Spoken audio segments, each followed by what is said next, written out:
Hello friends, hope you all are fine. Today we are going to continue our chapter number 7, aggregate demand and related concept, and the heading is saving function.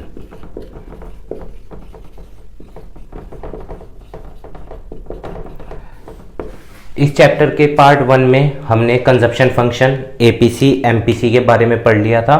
Now we will see what is saving function. तो देखिए saving function क्या होता है. ये दिखाता है कि अगर मैं जितनी भी कमाई कर रहा हूं उसमें से बचा कितने रुपए रहा हूं वो हमें सेविंग फंक्शन दिखाता है. S is equal to F into Y. Y मतलब इनकम, कमाई मान लो 100 रुपए है, इसमें से सेविंग कितनी करी उसको क्या बोलते हैं, वो हमें कौन दिखाता है, सेविंग फंक्शन. तो शोज द फंक्शनल रिलेशनशिप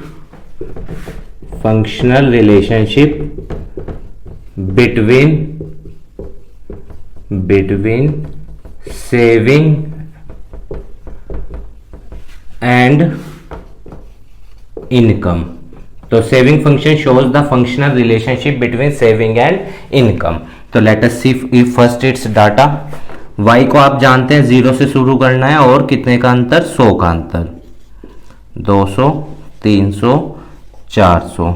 और कंजप्शन को हम कितने से शुरू करेंगे, 40 से, और कितने का अंतर रखते हैं, 80 का. ये मैं आपको प्रीवियस वीडियोस में बता चुका हूं. ठीक है.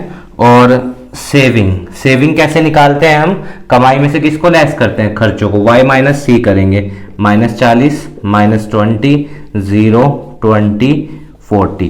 तो एक चीज याद रखना, सेविंग का कर्व हमेशा कहां से शुरू होगा, नेगेटिव से, और फिर 0 होगा, फिर पॉजिटिव होगा. आइए देखते हैं. सेविंग का कर्व हमेशा आप कहां से शुरू करोगे, नेगेटिव से. एस पहले सेविंग नेगेटिव है, ठीक है, फिर 0 हुई और फिर पॉजिटिव. तो इसको हम बोलते हैं डिस सेविंग. ये हमारा कर्जा है जो हमको चुकाना है. यहां पे क्या है, ब्रेक इवन पॉइंट. याद रखना ब्रेक इवन पॉइंट पे एस हमारा क्या होता है, 0, और इसके बाद हमारी क्या शुरू हुई, सेविंग. ठीक है. और यहां इस एक्स एक्सिस पे आप y को प्लॉट करेंगे और y एक्सिस पे हम सेविंग को प्लॉट करेंगे. समझ आया आपको. Saving function shows the functional relationship between किसके बीच की, इनकम और सेविंग. इनकम को हम 0 से शुरू करते हैं और 100 का अंतर रखते हैं. कंजप्शन को हम 40 से शुरू करते हैं और 80 का अंतर रखते हैं. और सेविंग हमारी कैसे निकलती है, y माइनस सी. कमाई में से खर्चों को लेस करेंगे तो सेविंग बचेगा. तो 0 कमाया, 40 खाया, माइनस का 40, 100 कमाया, 120 खाए, माइनस के 20. ये सेविंग आ गई. सेविंग का कर्व हमेशा कहां से शुरू होगा, नेगेटिव से. ये आप याद रखिएगा और ये हमें डाटा पे दिख भी रहा है, ये आप बना लीजिएगा अपनी नोटबुक में. अब हम प्रोस्पेंसिटी टू सेव समझेंगे. जैसे हमने प्रोस्पेंसिटी टू कंज्यूम समझा था, इसी तरह प्रोस्पेंसिटी टू सेव. तो उसमें भी हम 2 तरीके पढ़ेंगे, एपीएस एंड देन एमपीएस. तो हम पहले पढ़ेंगे APS. So next heading is APS, average propensity to save. ये हमको किसके बीच का रेशो दिखाता है, सेविंग एंड इनकम के. तो shows the ratio between saving and income. तो एपीएस का फॉर्मूला क्या बनेगा, सेविंग को हम ऊपर रखेंगे और इनकम को नीचे. APS is equal to S upon Y. तो अब देखते हैं यहां पे, पहले मैं आपको डाटा बना के दिखा रहा हूं, वाई सी एस एपीएस. तो y हमारा कितने से शुरू करेंगे हम, 0 से, और कितने का अंतर, 100 का. ठीक है. और कंजप्शन हम कितने से शुरू करेंगे, 40 का, अंतर कितने का, 80 का. ठीक है. और सेविंग कैसे निकालते हैं, y माइनस सी. तो इनकम में से खर्चों को लेस करो तो सेविंग आ जाएगा. ठीक है. और एपीएस कैसे निकालेंगे, मैंने अभी आपको बताया, एस अपॉन वाई. तो एस अपॉन वाई पहले पे डैश, -20 अपॉन 100. तो क्या आएगा, माइनस के 0.2. 0 अपॉन 200, 0, और 20 अपॉन 300. 20 सेविंग है, 300 इनकम है, 0.6. ठीक है. और 7 लिख देते हैं। 40/400, 40 हमारी सेविंग है जब हमारी कमाई कितनी है 400, तो कितना आ जाएगा 0.10। आया समझ एपीएस कैसे निकलता है, S/Y। तो जो सेविंग है उसको रखेंगे ऊपर और जो इनकम है उसको रखेंगे नीचे। जैसे 400 बचत, वो 40 रुपए बचत है, कब, जब कमाई कितनी है 400 रुपए, तो 40/400 यानी 0.10। अब इसका कर्व देखिए आप, ठीक है। किसी एक पॉइंट पे हम सेविंग को दिखा देंगे, जैसे हम यहां से शुरू करते हैं। सेविंग का कर्व हमेशा कहां से शुरू होगा, नेगेटिव से, ये बात आप याद रखना। और यहां पे हमारा क्या आएगा, डिसेविंग, और यहां पे एस हमारा क्या होता है 0। इस पॉइंट पे सेविंग 0 होती है ना, ठीक है। अब उसके बाद किसी भी एक पॉइंट को उठा लेते हैं, इसी को ही रख लेते हैं। 40 रुपए बचा रहे हैं, उस टाइम कमा कितने रहे हैं 400 रुपए, तो बचत को आप यहां लिखोगे 40 और उस टाइम कमा कितने रहे हो 400। तो इस ए पॉइंट पे आप क्या लिखोगे, AP S is equal to S/Y, और एस कितना है आपका 40 रुपए, और इनकम कितनी है, वाई कितना है 400 रुपए। तो क्या आ जाएगा आपका एपीएस इज इक्वल टू 0.10। समझ आया आपको, एपीएस सेविंग का कर्व हमेशा नेगेटिव से शुरू करना है, और APS is equal to S/Y। किसी एक पॉइंट को यहां से लिख लेंगे हम, जैसे सेविंग 40 है, कब, जब इनकम हमारी कितनी है 400, तो हमने यहाँ पे 40 रुपए सेविंग लिखा और 400 रुपए इनकम है। ए पॉइंट पे यहां पे हमने APS is equal to S/Y किया, 40/400, एपीएस विल बी 0.10। अब एक बात आप याद रखना, जब हम एपीएस प्लस एपीसी करते हैं तो हमारा 1 आता है हमेशा, चाहे आप दोनों निकाल के देख भी लीजिएगा। एपीसी कैसे निकलेगा, C/Y करके, C/Y। चलिए मैं यहां पे निकाल के भी दिखाता हूं। 120/100 करेंगे तो क्या आएगा 1.2। अब ये 1.2 आया, मैंने बताया क्या, एपीसी और एपीएस को जोड़ते हैं तो 1 आता है, ये 1.2 है, और इधर माइनस का 0.2 है, तो क्या आएगा 1 आएगा। जब 1.2 में आप माइनस का 0.2 जोड़ोगे तो क्या आएगा 1 ही तो आएगा। तो एक बात याद रखना, एपीसी और एपीएस को हमेशा जोड़ के 1 आता है। इसी तरह, ठीक है। अब मैं आपको जो एमपीएस बताऊंगा, जैसे हम एमपीसी, मैंने एमपीसी प्रीवियस वीडियो में आपको बताया था, और एमपीएस को जोड़ते हैं तब भी हमारा 1 ही आता है। तो एपीएस का एक फॉर्मूला तो ये बन गया S/Y, और दूसरा फॉर्मूला क्या बनेगा एपीएस का, दोनों को जोड़ के 1 आता है ना, तो 1 - एपीसी, ये एपीएस का दूसरा फॉर्मूला है। एक फॉर्मूला का हो गया S/Y, और दूसरा फॉर्मूला क्या हो जाएगा 1 - एपीसी, ठीक है। Now we will see MPS. Dear students, now we will see marginal propensity to save. ये हमें किस रेशो को दिखाता है कि इनकम में चेंज आने से सेविंग में कितना चेंज आया, उसको हम बोलते हैं MPC. MPC shows the ratio between change in saving and change in income, ठीक है। Let us see data Y C S. अब हमें डेल्टा एस निकालना पड़ेगा पहले, सेविंग का चेंज और इनकम का चेंज भी निकालना पड़ेगा, फिर हमारा एमपीसी एस आएगा। तो लेट अस सी, 0 से शुरू करेंगे, 100 का अंतर रखेंगे, ठीक है। और वाई सी को कितने से शुरू करते हैं, कंजप्शन को हम 40 से, और कितने का अंतर 80 का, ठीक है। और सेविंग क्या होता है वाई माइनस सी, इनकम माइनस कंजप्शन से हमारा सेविंग आता है, -40 -20 0 20 40। और डेल्टा एस का मतलब क्या होता है, सेविंग में कितना चेंज आया, तो कितना चेंज आया है 20, कितना चेंज आया 20, और कितना चेंज आया 20, कितना चेंज है 20। डेल्टा वाई, इनकम में कितना चेंज है, पहले पे तो डैश 100, ठीक है, कितने का चेंज है 100 का, उसके बाद फिर 100 का चेंज, फिर कितने का चेंज है 100, देन अगेन 100। इनकम का चेंज डेल्टा वाई आप देखिए 100 का चेंज है, फिर 100 का, और फिर 100। आया समझ में। और एमपीएस कैसे निकलेगा, delta S upon delta Y. तो 20 अपॉन डेल्टा एस हमारा कितना है 20, 100.2, हर उस पे 0.2 आएगा। ठीक है, एमपीएस मैंने कैसे निकाला, delta S upon delta Y. तो 20 upon 100 0.2 on each and every point. Now let us see on curve. Saving का कर्व हमेशा नेगेटिव से शुरू। ठीक है, ये हमारा एस। अब देखो चेंज, ये सेविंग होता है, याद रखना। यहां एस हमारा 0, ब्रेक इवन पॉइंट। अब पहले जब आपकी कमाई 100 रुपए थी, या यहां से शुरू कर लेते हैं, जब कमाई 300 थी उस टाइम कितना बचा रहे थे हम, 20 रुपीज। तो 20 को आप यहां लिखोगे और कमाई को 300 लिख दोगे। ठीक है, याद रखना, जब आप 300 रुपए कमा रहे थे उस टाइम बचा कितना रहे थे 20 रुपीज। जब कमाई 400 हुई तो उस टाइम सेविंग कितनी है 40 रुपए। तो 40 रुपए हम यहां लिखेंगे और कमाई को यहां।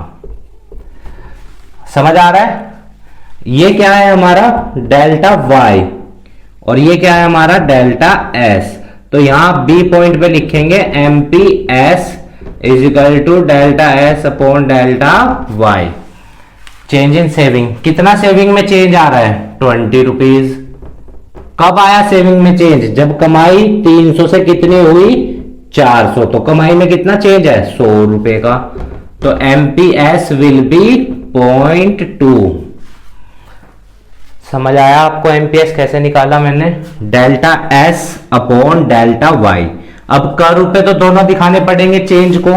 तो जब मैं 300 रुपए कमा रहा था उस टाइम बचा कितने रहा था 20 रुपए। तो देखो कमाई 300 है, बचत कितनी थी 20 रुपए।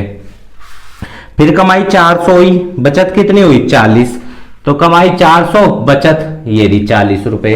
अब एमपीएस क्या होता है, चेंज इन सेविंग, कितना सेविंग में चेंज आया 20 का, वो रखा ऊपर। और delta Y change in income, कितना इनकम में चेंज है 100 का, वो रखा नीचे। MPS will be 0.2। अब एक बात याद रखना, जब हम एमपीसी और एमपीएस को जोड़ते हैं तब भी हमारा 1 आता है। चाहे आप यहां पे एमपीएस निकाल लेना, डेल्टा सी भी निकाल लो। ठीक है, तो और जब आप delta C upon delta Y लिखिए, मैं चलिए निकाल ही देता हूं एक पॉइंट पे डेल्टा सी। कितना चेंज आया 80 का। ठीक है, और कमाई में कितना चेंज है 100 का। तो 80 अपॉन 100 रखोगे क्या आएगा 0.8। 0.8 तो आया आपका एमपीसी और 0.2 क्या है आपका एमपीएस। तो 0.8 प्लस 0.2 करोगे 1 आएगा। तो एमपीसी और एमपीएस को जोड़ के 1 आता है। तो दूसरा फॉर्मूला एमपीसी का एमपीएस का क्या बनेगा, MPS is equal to 1 minus MPC. ये एमपीएस का दूसरा फॉर्मूला है। पहला फॉर्मूला तो ये हो गया delta S upon delta Y, और दूसरा फॉर्मूला क्या हो जाएगा 1 माइनस एमपीसी। ठीक है स्टूडेंट्स, अब हम इसके बाद देखते हैं इन्वेस्टमेंट दो तरह की होती है, induced investment, autonomous investment. Now let us see two type of investment. The first one is induced investment. Induced investment क्या होती है, जो इनकम के लेवल से डायरेक्टली वेरी करती है। मतलब अगर आपकी कमाई बढ़ी, आपने इन्वेस्टमेंट बिजनेस में बढ़ाई, कमाई घटी तो इन्वेस्टमेंट घटाई, इसको बोलते हैं इंड्यूस्ड इन्वेस्टमेंट, जो डायरेक्टली वेरीज करे आपके लेवल ऑफ इनकम से। कर्व देखिए, ये हमारा y, मतलब इनकम को यहां पे x एक्सिस पे और इन्वेस्टमेंट को y एक्सिस पे। तो देखो अगर इनकम बढ़ी, ये y बढ़ा, इन्वेस्टमेंट बढ़ी, और अगर y मतलब इनकम घटी तो इन्वेस्टमेंट भी घटी।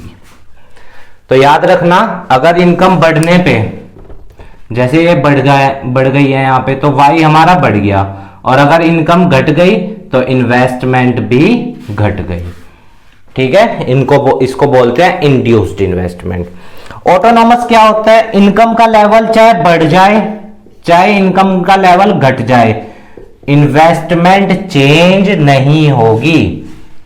इन्वेस्टमेंट में कोई चेंज नहीं आएगा, चाहे इनकम बढ़ जाए या घट जाए। कर्व देखिए इसका, ठीक है, ये हमारा आई इन्वेस्टमेंट। अब ये ओरिजिनल वाई था, अगर कमाई बढ़ी चाहे घट गई, इन्वेस्टमेंट चेंज नहीं हुई, ये हॉरिजॉन्टल होती है पैरेलल टू एक्स एक्सिस। इसको बोलते हैं हम autonomous investment, which does not varies with the level of income. चाहे इनकम बढ़ जाए या घट जाए, इन्वेस्टमेंट चेंज नहीं होगी, दिस इज ऑटोनोमस। और इंड्यूस्ड में क्या होगा, अगर इनकम बढ़ी इन्वेस्टमेंट बढ़ेगी, इनकम घटी इन्वेस्टमेंट घटेगी। ठीक है स्टूडेंट्स, नाउ लेट अस फर्दर हेडिंग्स को देखने से पहले मैं आपको एक कर्व बताना चाहता हूं। मैंने आपको बताया था कि एक पॉइंट पे जो है सेविंग जीरो होती है, ठीक है, इस पॉइंट पे एस क्या होता है, जीरो। अब एक बात याद रखना, जब सेविंग मेरी जीरो है तो मेरी कमाई और खर्चे क्या है, बराबर है। भाई 100 रुपए कमाए 100 रुपए खा लिए, तभी तो बचत जीरो होगी। तो इस कर्व को आप याद रखना, कंजप्शन इनकम का कर्व हमारा यहां से शुरू होता है और सेविंग उसका कंजप्शन का कर्व हमारा यहां से। तो देखो, अगर कमाई और खर्चे इक्वल है, 100 रुपए कमाए 100 रुपए खा लिए, तभी तो बचत जीरो होगी। तो ये लाइन यहां मैच करेगी, याद रखना। जब सेविंग जीरो होती है उस पॉइंट पे, यहां पे लिख भी लीजिए चाहे, when S is zero, saving is zero, on that point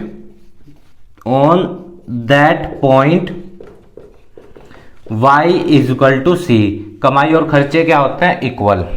अब इस पॉइंट से पहले किसका कर्व ऊपर है, खर्चों का, और कमाई का कर्व का है नीचे। तो खर्चे ज्यादा है कमाई कम है, तो फिर यहां पे डिस सेविंग। तो यहां पे हम लिखेंगे बिफोर, जब s क्या होता है, जीरो होता है, उस पॉइंट से पहले, before s gets zero, c is more than, किससे ज्यादा है consumption, y, that time s will be what, s will be, saving क्या होगी उस टाइम, नेगेटिव। और देखो है भी, अगर खर्चे ज्यादा है कमाई कम है तो सेविंग तो नेगेटिव होगी, और इस पॉइंट के बाद सेविंग पॉजिटिव हो जाएगी। व्हेन कमाई का कर्व ऊपर चला गया ना और खर्चों का नीचे रह गया, when y means income, when y is more then c, consumption से अगर इनकम ज्यादा है, that time saving will be positive. और दिख भी रहा है हमें कर्व पे, y का कर्व ऊपर गया, खर्चों का कर्व नीचे रह गया, बचत हो गई। कहने का मतलब है 100 रुपए कमाए 40 खाए तो सेविंग कितनी होगी मेरी, 60। ये था थर्ड फेज। तो पहले फेज में याद रखना, जब हमारी खर्चे ऊपर होते हैं और कमाई कम होती है, बचत हमारी नेगेटिव में होती है, ये था फर्स्ट। दूसरा, जब कमाई और खर्चे इक्वल होते हैं तो बचत जीरो होती है। तीसरा, जब कमाई खर्चों से ज्यादा होती है तो सेविंग हमारी पॉजिटिव होती है। ठीक है स्टूडेंट्स, ये समझ आया आपको। Now let us see further headings. Ex ante saving. तो एक्स एंटी सेविंग क्या होती है, जो देश के तीनों सेक्टर, प्राइमरी सेकेंडरी और टर्शरी सेक्टर पैसा बचाना सोच रहे हैं, are planning to save, that is called ex ante saving. अभी की नहीं सेविंग, सोच रहे हैं। मान लो मैं 10 रुपए बचाना सोच रहा हूं, तो सोच रहा हूं ना x ante saving. X post saving, जो एक्चुअली में सेव किया, that is ex post saving. जो देश के तीनों सेक्टर ने एक्चुअली में पैसा सेव किया उसको बोलते हैं x post saving. X ante investment, जो देश के तीनों सेक्टर पैसा इन्वेस्ट करना सोच रहे हैं, are planning to invest. Ex post investment, जो देश के तीनों सेक्टर्स ने एक्चुअली में पैसा इन्वेस्ट किया, that is ex post investment. तो एक्स एंटी समझ में आया, planning to save, actually save, ex ante investment, planning to invest, ex post investment, actually invested. Okay students, now let us see some of the other headings. ये आप notebook में लिख लीजिएगा, अपने नोट्स में बना लीजिएगा। तो students, next heading is marginal efficiency of investment. देखिए, जब भी कोई व्यक्ति कहीं पे मान लो बिजनेस खोल रहा है और 100 रुपए इन्वेस्ट कर रहा है, तो वो ये देखेगा ना इन्वेस्ट करने से पहले कि भाई मेरे को कमाई कितना होगा। उसी को बोलते हैं marginal efficiency of investment. Refers to expected returns on the money which is invested। तो जो पैसा हम इन्वेस्ट कर रहे हैं उस पे हम देखेंगे ना कि कितनी मेरे को कमाई होगी, उसको बोलते हैं marginal efficiency of investment. Rate of investment interest क्या होता है कि cost of borrowing the investment. For example, मान लो ये जो 100 रुपए मैंने इन्वेस्ट करे, ये मैंने बैंक से लिए हैं, तो बैंक ने मेरे को कहा है कि भाई 12.5% एक साल का इंटरेस्ट है। तो ये जो 12.5% है, ये मेरी इन्वेस्टमेंट को बोरोइंग करने की कॉस्ट है, ठीक है, पर एनम की। तो रेट ऑफ इंटरेस्ट क्या होता है? Cost of borrowing the investment, जो कि क्या है, ठीक है, इस हिसाब से। और marginal efficiency means expected returns, जो हमें इन्वेस्टमेंट के ऊपर मिलेगा। अब मैं आपको फॉर्मूले बनाने सिखाता हूं, ये आप लिख लीजिएगा, ठीक है।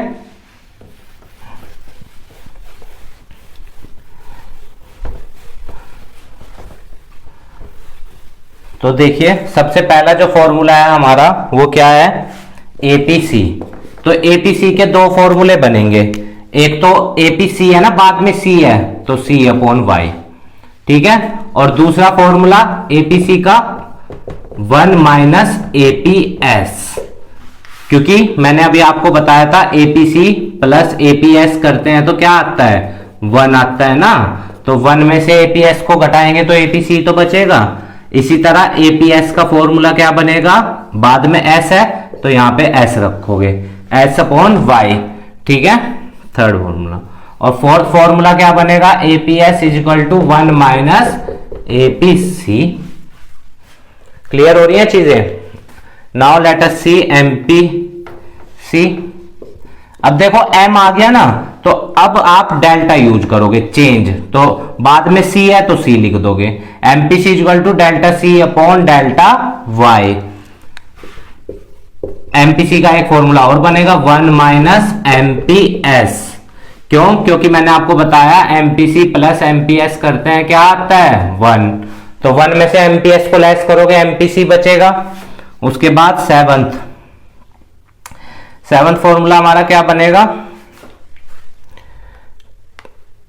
कंजप्शन फंक्शन का, C is equal to autonomous consumption plus B into Y. अब ये जो B है इसका मतलब क्या है? ये देखो, ये पहले इसका मतलब समझ लो। C बार का मतलब क्या है? जो कंजप्शन आपका 0 लेवल ऑफ इनकम पे है, कंजप्शन एट, जब आप कुछ नहीं कमा रहे और जो खर्च कर रहे हो। जैसे मैं आपको बताता हूं, जब हम y0 लेते हैं तो कंजप्शन कितना रखते हैं? 40 रखते हैं ना डाटा में। तो ये 40 रुपए ऑटोनोमस कंजप्शन है, consumption at 0 level of income. और इस B का मतलब क्या है?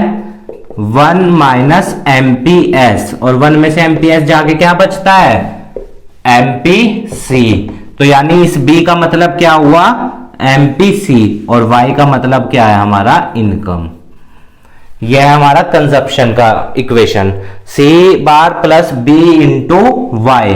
अब सेविंग का इक्वेशन देख लीजिए यहां पे, फॉर्मूला नंबर 8। सेविंग की इक्वेशन क्या बनेगी? अब C की जगह हम S लिखेंगे। तो देखो, जो 0 लेवल पे खर्चा था वो अब यहां नेगेटिव का हो जाएगा, ठीक है, नेगेटिव C। 40 रुपए थे ना, तो सेविंग में ये -40 लिखा जाएगा, plus 1 minus B into Y. अब देखो, ये तो 0 level of income, 0 level of income पे जो सेविंग है, saving at 0 level of income, ठीक है, वो नेगेटिव में होगा हमेशा। 1 माइनस B का मतलब क्या है? 1 माइनस MPC, और 1 में से MPC जाके क्या बचता है, 1 में से MPC जाके क्या बचेगा हमारा, MPS। देखो मैं यहां पे MPS के फॉर्मूले रह गए, वो मैं लिख रहा हूं। तो MPS का एक फॉर्मूला तो बनेगा हमारा delta S upon delta Y, M का मतलब चेंज और S बाद में वो, ठीक है। तो MPS का एक फॉर्मूला तो बन गया हमारा delta S upon delta Y, और दूसरा फॉर्मूला क्या बनेगा MPS का, 1 माइनस MPC, क्योंकि दोनों को जोड़ के 1 आता है, तो 1 में से MPC जाएगा तो MPS बचेगा। तो MPS का फॉर्मूला ये बन गया हमारे। तो ये जो B लिखा है 1 माइनस B, इसका मतलब क्या है, 1 माइनस MPC, और 1 में से MPC जाएगा तो यानी ये क्या है हमारा MPS। 1 माइनस B का मतलब MPS, और Y का मतलब इनकम। उम्मीद है आपको ये सारे फॉर्मूले समझ में आए होंगे। APC equal to C upon Y, consumption upon income, ये मैं सब करों के जरिए भी एक्सप्लेन कर चुका हूं। APC equal to 1 minus APS, दूसरा formula. APS equal to S upon Y, APS equal to 1 minus APC। क्यों, क्योंकि दोनों को जोड़ के 1 आता है, तो 1 में से APC जाएगा तो क्या बचेगा, APS। MPC equal to delta C upon delta Y, और दूसरा फॉर्मूला MPC का 1 minus MPS। MPS equal to delta S upon delta Y, या फिर 1 माइनस MPC। कंजप्शन फंक्शन पे आते हैं। जब भी कंजप्शन फंक्शन का है ये इक्वेशन लिखना, C equal to C bar plus B into Y. C bar का मतलब जो कंजप्शन आपका जीरो लेवल ऑफ इनकम पे है, B का मतलब 1 माइनस MPS, 1 में से MPS जाता है, क्या बचता है MPC। तो इस B को हम किससे इंडिकेट करेंगे, MPC से। और कंजप्शन की बात कर रहे हैं ना, तो कंजप्शन में बाद में C आना चाहिए, यानी MPC, और Y का मतलब इनकम। अब सेविंग फंक्शन पे आए, तो ये जो हमारी saving zero level of income पे है उसको बोलते हैं, और माइनस का साइन जरूर याद रखना। जैसे मान लो मैंने कमाई 0 थी और खाए कितने थे, 40 रुपए ना, तो जो मेरी सेविंग होगी वो कितनी होगी, -40। ये माइनस C बार का मतलब -40 है इस डाटा के हिसाब से। 1 माइनस B का मतलब 1 माइनस MPC, और 1 में से MPC जाएगा, क्या बचेगा, MPS। तो यानी इस 1 माइनस B का मतलब क्या है, MPS, और Y का मतलब इनकम। तो guys this is the chapter which I have told you. और अगर आपकी कोई क्वेरी है इस चैप्टर से रिलेटेड, आप कमेंट बॉक्स में बता देना, मैं उसका आंसर देने की पूर्ण रूप से कोशिश करूंगा। और कोई चीज अगर आपको नहीं समझ में आई है तो वो भी आप हमें बता देना, नेक्स्ट वीडियो में हम उसे एक्सप्लेन कर देंगे। इस चैप्टर के क्वेश्चंस आप जरूर ट्राई कीजिएगा, न्यूमेरिकल्स बोर्ड एग्जाम में जनरली आता ही आता है, ठीक है। किसी फॉर्मूले को अगर दोबारा समझना है तो आप कमेंट बॉक्स में बता देना। बाकी गाइज आपसे रिक्वेस्ट है, हमारे चैनल को सब्सक्राइब कीजिएगा, वीडियो को लाइक कीजिएगा, अपने दोस्तों के साथ शेयर कीजिएगा, और जितना आपका प्यार बना रहेगा उतना ही ज़्यादा हम भी ग्रो करेंगे, ठीक है ना, क्योंकि हमारी ग्रोथ आपसे ही जुड़ी है। तो और अगर आपकी कोई क्वेरी है इनसे चैप्टर से रिलेटेड, जो भी अब तक हमने मैक्रो इकोनॉमिक्स के पढ़ लिए हैं, वो आप पूछ सकते हैं, ठीक है स्टूडेंट्स। धन्यवाद।